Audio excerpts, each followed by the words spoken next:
ঘটনায় বিডিআর হত্যাকাণ্ড নিয়ে সেদিন সারাদিন কি ঘটেছে সেসব বিষয় তুলে ধরে সামাজিক যোগাযোগ মাধ্যম ফেসবুকে পোস্ট দিয়েছেন প্রবাসী সাংবাদিক ইলিয়াস হোসাইন। নিজের ভেরিফাইড ফেসবুকে পোস্টে তিনি জানান, 2009 সালের 25 ফেব্রুয়ারি দরবার হলে দরবার শুরুর আগে 2650 জনের উপস্থিতিতে সকাল 9টায় হলে প্রবেশ করেন বিডিআরের সাবেক মহাপরিচালক ডিজি শাকিল আহমেদ ও অন্য অফিসাররা। পবিত্র কোরআন তেলাওয়াত দিয়ে শুরু হয় দরবার। জেনারেল শাকিল সকলকে শুভেচ্ছা জানিয়ে দরবার শুরু করেন। এরপর তিনি ডাল ভাত কর্মসূচি নিয়ে আলোচনা শুরু করেন। তিনি বলেন, ডাল ভাতের মোট 400 কোটি টাকার লেনদেন হয়েছে। সৈনিকদের উদ্দেশ্যে বলেন, এরই মধ্যে যারা এর সাথে জড়িত তাদের সবাইকে সম্পূর্ণ ডিএ দেয়া হয়েছে এবং যারা ডাল ভাতের সাথে জড়িত না তাদেরও 10 দিনের ডিএ দেয়া হয়েছে। এ বিষয়ে কারো কোনো প্রশ্ন আছে কিনা জানতে চান তিনি, তবে তার কথায় সাড়া না দিয়ে বেশিরভাগ সৈনিক চুপ ছিল। এরপর সকাল 9:10 বা 12 মিনিটে দরবার হলের দক্ষিণ পূর্ব দিক থেকে বেল্ট ও টুপি ছাড়া ইউনিফর্ম পরা 2 জন সৈনিক অস্ত্র হাতে প্রবেশ করে। এর মধ্যে একজন মেজর জেনারেল শাকিলের কপালের বাম দিকে বন্দুক তাক করে। এ ঘটনায় কয়েকজন অফিসার ও সুবেদার মেজর স্টেজে উঠে ওই সৈনিকের অস্ত্র ছিনিয়ে নেয়। সাথে সাথে তাকে 13 রাইফেল ব্যাটালিয়নের সিপাহী মঈনুদ্দিন হিসেবে শনাক্ত করে। অন্যদিকে আরেক সৈনিক সিপাহী কাজল দক্ষিণ দিকের জানালা দিয়ে বের হয়ে একটা গুলি করে। এ সময় জাগো জাগো বলে চিৎকার করে দিকবেদিক ছোটাছুটি করে সৈনিকেরা। মুহূর্তেই খালি হয়ে যায় দরবার হল। এর মধ্যে দরবার হলে থেকে যান DG Shakil, DDG brigadier general Bari, colonel Anis, colonel Moshiur, colonel Imdad, colonel Zahid, colonel Gulzar, lieutenant colonel Kamruzzaman, major Khalid, captain Mazhar সহ অনেকেই। সাংবাদিক ইলিয়াস লিখেছেন, হাবিলদার ইউসুফ দরবার হল থেকে বের হয়ে একটি ছাই রঙের গাড়ি দরবার হলের কাছে আসতে দেখেন। গাড়িতে সবাই ইউনিফর্ম পরা ছিলেন, কিন্তু কোনো র্যাঙ্ক লাগানো ছিল না। ইউসুফের বরাতে আরও লিখেছেন, তাদের মাথায় চুল ছিল বড় এবং হাতে ছিল এসএমজি। নিজেদের মধ্যে কথা বলে গাড়িতে ওঠে এবং গাড়িটা সদর রাইফেল ব্যাটালিয়নের রাস্তা দিয়ে সেক্টরের দিকে যেতে না যেতেই গোলাগুলির আওয়াজ হতে থাকে। 25 ফেব্রুয়ারি সকাল আনুমানিক 9:30 থেকে 10:30টার সময় দরবার হল লাল সবুজ কাপড় দিয়ে নাক মুখ বাঁধা বিডিআর সৈনিকরা ঘিরে ফেলে, এলোপাথারি গুলি করতে থাকে। এ সময় দরবার হলের জানালা খুলে কর্নেল গুলজার সহ কয়েকজন অফিসার চিৎকার করে সৈনিকদের গুলি করতে নিষেধ করেন, তাদের ফিরে যেতে বলেন। ওই সময় দরবার হলের কাঁচ ভেঙে গুলি ঢুকছিল ভিতরে। উপায়ন্তর না পেয়ে অফিসাররা কেউ দেয়ালের পিছনে, কেউ পিলারের আড়ালে আশ্রয় নেয়। এরপর সাংবাদিক ইলিয়াস তার পোস্টে লেফটেন্যান্ট কর্নেল কামরুজ্জামানের বরাত দিয়ে লিখেছেন, ডিজি কারো সাথে মোবাইলে কথা বলছেন। তিনি বলছিলেন, 44 রাইফেল ব্যাটালিয়নের কিছু সৈনিক বিদ্রোহ ঘোষণা করেছে, দ্রুত সেনাবাহিনী পাঠান। এরপর ডিজি কেন্দ্রীয় সুবেদার মেজর নুরুল ইসলামের উদ্দেশ্যে বলেন, এসএম সাহেব, সৈনিকদের এরকম ক্ষোভ আছে, আপনি তো কোনোদিন একবারও বলেননি। এদিকে যে অস্ত্রটি দরবারে সিপাহী মঈনুদ্দিন ডিজির দিকে তাক করেছিল সেটি দিয়ে মেজর আজিজুল হাকিম গুলি করতে চান, কিন্তু ডিজি তাকে থামিয়ে দিয়ে বলেন, ডোন্ট শুট। এ সময় ডিজি সেনাপ্রধান ও ডিজি র্যাবের সাথে মোবাইলে কথা বলেন। এর মধ্যে কর্নেল গুলজার বলেন, র্যাবের সবার সাথে কথা হয়েছে, তারা কিছুক্ষণের মধ্যে রওনা দিবে।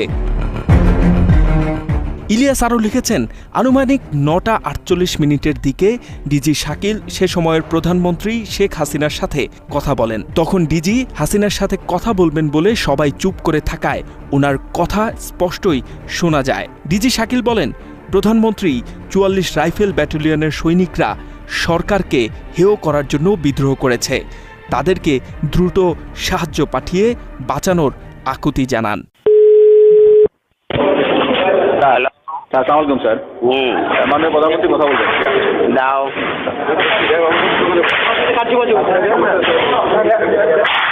হ্যালো হ্যালো, হ্যাঁ, কি অবস্থা? মাননীয় প্রধানমন্ত্রী, আসসালামু আলাইকুম। এখানে বিডিআরে বিদ্রোহ হয়েছে এবং আমার মনে হয় পরিকল্পিতভাবে সরকারকে হেয় করার জন্য করা হয়েছে। এবং দাবি কিছুই নাই, শুধু যে আর্মি অফিসার চাই না বিডিআর, এইটুকুই দাবি। হ্যালো, না তোমরা এমনি আছো কেমন, সব ঠিক আছে? আমি আছি দরবার হলে, আমার অফিসারদের সহ আমাদেরকে ঘেরাও করে গুলি করছে ওরা। আমাদের অস্ত্র নাই, এই জন্য আমরা জবাব দিতে পারছি না।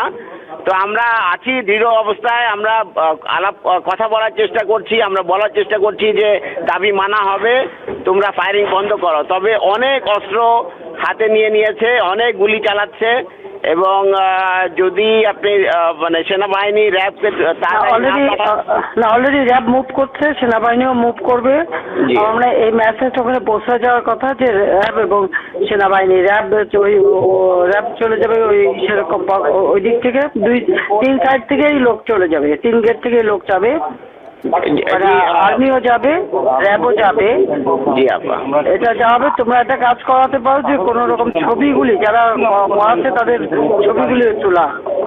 আমরা এটা নিচ্ছি আপা, আমরা ভীতু না, তবে আমরা যেহেতু অস্ত্র নাই এবং ঘিরে ফেলেছে, এই জন্য আমরা এই অবস্থায় আছি। আপনি যত দ্রুত পাঠাবেন তত তাড়াতাড়ি পরিস্থিতি আমরা সামাল দিতে পারবো। যাচ্ছে, কিন্তু আবার মানে অন্যরকম ক্রস ফায়ারিং না হয় সেটাও দেখতে হবে। না অবশ্যই এটা হবে না, আমরা এটা নিশ্চিত করব, এবং আমরা বলছি যে দাবি সব মানা হবে, তোমরা ফায়ারিং বন্ধ করো। শুধু কারা কারা করতেছে তাদের দিকে একটু ছবিটা নিয়ে রাখা দরকার। জি আপা, ও আসছিল গুলি করতে আমাকে, ও হয়তো সেই মুহূর্তে করতে পারে নাই, আমার একদম গায়ের মধ্যে টাকা দিয়েছিল এসএমজি। Any casualty no? এখন পর্যন্ত আমাদের জানা মতে ক্যাজুয়ালিটি হয়নি আপা, বাট হতে পারে, কারণ যে পরিমাণ গুলি চালানো হচ্ছে তাতে মনে হচ্ছে যে ক্যাজুয়ালিটি হতে পারে। হেলিকপ্টার পাঠানোর চেষ্টা করছি। আর আমরা সাহস হারাচ্ছি না, আপনি দোয়া করবেন। জি, আমি ট্রুপ যাচ্ছে এবং হেলিকপ্টার পাঠাচ্ছি। ধন্যবাদ, ধন্যবাদ। সাংবাদিক ইলিয়াসের তথ্য মতে সে সময় গুলির শব্দ আরও তীব্র হচ্ছিল। তখন ডিজি স্টেজের সব আলো নিভিয়ে দিতে বলেন। পরে কর্নেল আনিস একটি লম্বা কাঠ দিয়ে সব বাল্ব ভেঙে ফেলেন এবং মাইকে ডিজি সবাইকে বলেন শান্ত হতে। এও বলেন, তোমরা গুলি থামাও, তোমাদের সব দাবি মেনে নেওয়া হবে। এ কথা শুনে একজন সৈনিক দৌড়ে পর্দা সরিয়ে ভিতরে ঢুকে পড়ে। এরপর সকাল 10:30 দরবার হলের ভেতরে বিদ্রোহীরা চিৎকার করে অফিসারদের ভিতর থেকে বেরিয়ে আসতে বলে। 10:31 স্টেজের পর্দার আড়ালে দক্ষিণ উইংয়ে থাকা 3 জন লেডি অফিসার সহ বাকি অফিসাররা হাত উঁচু করে পর্দার বাইরে বেরিয়ে আসে। সে সময় স্টেজের নিচে 15 থেকে 16 জন বিদ্রোহী কাপড়ে মুখ ঢেকে অস্ত্র হাতে দাঁড়িয়েছিল। সাথে সাথেই অফিসারদের মোবাইল ফোন ছিনিয়ে নেয় বিদ্রোহীরা। এর মধ্যে একজন বিডিআর সৈনিক তাদের উপর 3-4 রাউন্ড গুলি চালায়। গুলিতে লেফটেন্যান্ট কর্নেল কায়সার সহ 2 জন অফিসার গুলিবিদ্ধ হন। দরবার হলের ভিতরে নারী অফিসারদের দিকে এক জওয়ান দৌড়ে এসে তাদের মারতে বাধা দেন, বলেন, মহিলা ম্যাডামদের মেরো না, ওনারা ডাক্তার। এর 15 মিনিট পরেই 10:45 দরবার হল থেকে বের হবার পরই আরও একদল অস্ত্রধারী স্কুলের কাছে থেকে দৌড়ে এসে চিৎকার করে বলতে থাকে, অফিসারদের শেষ কর। ছাই রঙের সিভিল শার্ট পরা একজন বলে, ওদের একজনকেও ছাড়ব না, কাটা দিয়ে কাটা তুলব, বাঁধো সবাইকে। এরপর অস্ত্রধারীরা এসে তাদেরকে রাইফেলের বাট, বেয়োনেট ও বুট দিয়ে মারতে থাকে। একজন পিছন থেকে বলে, আর মারিস না। এর মধ্যে মেজর জাহিদ একটি গুলির শব্দ শুনতে পান এবং একজন বলছে, ও মরেনি। পরে মুখ বাঁধা একজন সিপাহী দৌড়ে এসে মেজর জাহিদকে ঝাপটে ধরে বলে, এই স্যারকে আমি চিনি, ওনাকে মারিস না। ওই পোস্টে সিপাহী সেলিমের বরাত দিয়ে ইলিয়াস আরও লেখেন, 5 নম্বর গেট দিয়ে অ্যাশ কালারের একটি বেসামরিক পিকআপ ঢোকে। 5 থেকে 6 জন এই দলটির হাতে অস্ত্র এবং বিডিআরের পোশাক পরা। তারা পিকআপে বসেই ডিজি এবং অন্যান্য অফিসারকে লক্ষ্য করে ব্রাশ ফায়ার শুরু করে। সাথে সাথে মাটিতে লুটিয়ে পড়ে গুলিবিদ্ধ অফিসাররা। অস্ত্রধারীদের মুখ বাঁধা থাকলেও তাদের চুল বেসামরিক মানুষের মতো লম্বা, কথা বলছিল হিন্দিতে। এদিকে ডিজি যখন ফোনে সাহায্য চাচ্ছিলেন, এমন সময় উত্তর দিক থেকে একটি গাড়ি এসে দরবার হলের পশ্চিম গেইটে দাঁড়ায়। ওই গাড়ি থেকে অনেক পোশাকধারী সৈনিক অস্ত্রসহ নেমে আসে। এইসব সৈনিকদের হিন্দিতে এবং ইংলিশে কথা বলতে শোনেন পিলখানা মসজিদের খতিব সিদ্দিকুর রহমান। এসব তো আমাদের সৈনিকরা করবে না, কখনোই আমাদের সৈনিকরা অফিসারের উপরে আক্রমণ করবে না। যেভাবে গুলি করতে করতে ভিতরে ঢুকে গেছে, আর একজন হিন্দিতে কথা বলে, ইংলিশে কথা বলে, কমেন্ট করে ওদেরকে। সিদ্দিকুর রহমানের ভাষ্য মতে তারা অন্যান্য সৈনিকদের গুলি করার জন্য কমান্ড করছিল। এমনকি বাংলাতেও সৈনিকদের উদ্দেশ্যে অশ্রাব্য গালিগালাজ করতে শুনেছেন তিনি। তাদের পোশাকেও অস্বাভাবিকতার ছাপ ছিল বলেও নিজের স্ত্রীকে জানিয়েছেন সিদ্দিকুর। সেখান থেকে বেঁচে বাসায় ফিরে তার স্ত্রীকেও বিষয়টি শেয়ার করেছেন সিদ্দিকুর। তিনি তার স্ত্রীকে বলেছেন, ওগুলো দেখে বিডিআরের পোশাক মনে হলেও আসলে বিডিআরের ছাপা না। তখন তিনি বুঝতে পারেন কেন তাপস ও অন্যান্যরা মসজিদে বৈঠক করছিল। তিনি মসজিদে দুনিয়াবি কথা বলা একদম পছন্দ করতেন না। এরপরও তাকে বের করে দিয়ে চলত আলোচনা। ঘটনার পর বুঝতে পারেন কেন তারা এসব করত। এই ডিসেম্বর মাস থেকে প্রতি শুক্রবার আমাদের মসজিদে আসতো, আইসা নামাজ পড়ে তারপর বলতো কি, মুয়াজ্জিন সাহেব, ইমাম সাহেব আপনারা যান, মুয়াজ্জিন সাহেব আপনি পরে এসে একটু মসজিদে আটকাইয়েন, আমরা একটু কথা বলি। কিছু লোক নিয়ে উনি মসজিদের মাঝখানে বসে কথা বলতো, চারপাশে দরজা আটকাইয়া। তাই ওগুলো বাইরে থেকে শোনার কোনো কায়দা নেই, শোনা যেত না। এরকম প্রতি শুক্রবার করতো। সাংবাদিক ইলিয়াস তার ওই পোস্টে লিখেছেন, আনুমানিক সকাল 11টার দিকে একজন চিৎকার করে বলছিল ডিজি শেষ। টয়লেটের পাশ দিয়ে যারা হেঁটে যাচ্ছিল তারা বিশ্রী ভাষায় ডিজি এবং সেনা অফিসারদের গালাগালি করছিল। 10 মিনিট পর লেফটেন্যান্ট কর্নেল কামরুজ্জামানের কানে আসে, মাগো আল্লাগো বাঁচাও। এ ধরনের গোঙানির শব্দ। এসবের মাঝেই সৈনিকরা আবারও দরবার হলের ভিতরে অনবরত ফায়ার করতে থাকে। তখন ভেতর এবং বাইরে উল্লাস করছিল সব বিদ্রোহীরা। এরপর আনুমানিক 11টা 8 বা 10 মিনিটের দিকে একজন সৈনিক মেজর মাকসুমের পা দেখে গালি দিয়ে বলে ওঠে, একটা এখানে আছে। তারপর ব্রাশ ফায়ার শুরু করে সামনের টয়লেটের দেয়ালে। মেজর মাকসুম চিৎকার দিয়ে বলে তার গায়ে গুলি লেগেছে, আর গুলি না চালাতে, এমনকি তাকে হাসপাতালে নেয়ারও আকুতি জানান। এরপরও মেজর মাকসুমকে লক্ষ্য করে গুলি চালায় তারা। মৃত্যু নিশ্চিত করার পর বিদ্রোহীরা তাকে অকথ্য ভাষায় গালি দিয়ে সেখান থেকে চলে যায়। এ সময় বাংলাদেশ বিমান বাহিনী একটি হেলিকপ্টার দিয়ে বিদ্রোহী বিডিআরদের আত্মসমর্পণের জন্য সরকারের পক্ষ থেকে লিফলেট বিতরণ করে। তবে এসবে পাত্তাই দেয়নি তারা। সাংবাদিক ইলিয়াস তার পোস্টে ওই দিন সকাল 11:30 থেকে 2টা পর্যন্ত যা হয়েছে এসবও তুলে ধরেছেন। তিনি লিখেছেন, দরবার হলের পেছনে রান্নার সামগ্রী মজুত করার জায়গায় মেজর ইকবাল সহ 6 জন অফিসার লুকিয়েছিলেন। তখন 2 জন সৈনিক এসএমজি সহ সেখানে ঢুকে 3 জনকে এলোপাথারি গুলি করে হত্যা করে। এ সময় সুমন নামের আরেক সৈনিক ডেকচি ধাক্কা দিয়ে লেফটেন্যান্ট কর্নেল সাজ্জাদকে দেখতে পায় এবং খুব কাছ থেকে গুলি করে। পাশেই একটি কক্ষে লুকিয়েছিল আরেকজন সেনা কর্মকর্তা। তার অবস্থান বুঝতে পারে সশস্ত্র বিদ্রোহীরা, তবে কোনো সাড়া শব্দ না পেয়ে গুলি করার হুমকি দেন একজন। এ সময় ভেতর থেকে বলে ওঠেন তিনি রাজশাহী সেক্টর কমান্ডার। বিদ্রোহীদের কাছে জিজ্ঞেস করেন তারা কি চান। জবাবে তারা আশ্বস্ত করে বলে তাকে উদ্ধার করতে এসেছেন। এ কথা শুনে বাইরে বেরিয়ে আসা মাত্রই ওই কর্মকর্তাকে গুলি করে বিদ্রোহীরা। তার গুলিবিদ্ধ দেহ ড্রেনের উপরেই লুটিয়ে পড়ে। সেখানে আরও একটি কক্ষ থেকে 2-3 জন সেনা কর্মকর্তাকে বের করে হত্যা করে তারা। এরপর দুপুর 2টা থেকে সন্ধ্যা 6টা পর্যন্ত অনেক কিছুই ঘটে যায় পিলখানায়। ভিতরে এত কিছু ঘটে যাচ্ছিল, কিন্তু সরকারের পক্ষ থেকে তেমন কোনো ব্যবস্থা নেওয়া হয়নি। এদিন জোহরের আজানের পরও 4 জন অফিসার জীবিত অবস্থায় দরবার হল এলাকায় আত্মগোপনে ছিলেন। এরপর তাদেরকে খুঁজে বের করে হত্যা করা হয়েছে। তখনও ড্রেনের মধ্যে লুকিয়ে থেকে বেঁচে ছিল মেজর ইকবাল ও কর্নেল আক্তার। তারা আসরের আজানের পর গাড়ির শব্দ পায়। মরদেহ সংগ্রহে আসতে শুরু করে লোকজন। লাশ গাড়িতে তোলার শব্দও শুনতে পাচ্ছিল তারা। এরপর মেজর ইকবাল সেখান থেকে বেরিয়ে যায়। মেজর আফতাব তাকে নিষেধ করলেও শোনেননি। ড্রেন থেকে বেরিয়ে ইকবাল আশ্রয় নেন রাইফেলস পরিবার কল্যাণ সমিতির ভবনের একটি সিলিংয়ে। পরে সেখানে 26 ফেব্রুয়ারি বিকেলে উদ্ধার হন ইকবাল। 25 ফেব্রুয়ারি রাত 1টা পর্যন্ত বেঁচে ছিলেন আফতাব। এরপরই তাকে হত্যা করা হয়। সাংবাদিক ইলিয়াস লেখেন, দরবার হলের পেছনে ড্রেনের মধ্যে লুকিয়ে থাকা মেজর মনিরুল আলম সন্ধ্যার আগে গাড়ির শব্দ পান এবং পরে বুঝতে পারেন কয়েকজন সৈনিক এসে মৃতদেহ নিয়ে যাচ্ছে। তিনি নিজের চোখে রাজশাহী সেক্টর কমান্ডারের হাতঘড়ি খুলে নিতে দেখেন। মৃতদেহগুলি নিয়ে যাবার বেশ খানিকটা পর রক্তের দাগ পানি দিয়ে ধুয়ে ফেলার জন্য এনসি ক্লিনার আনা হয়।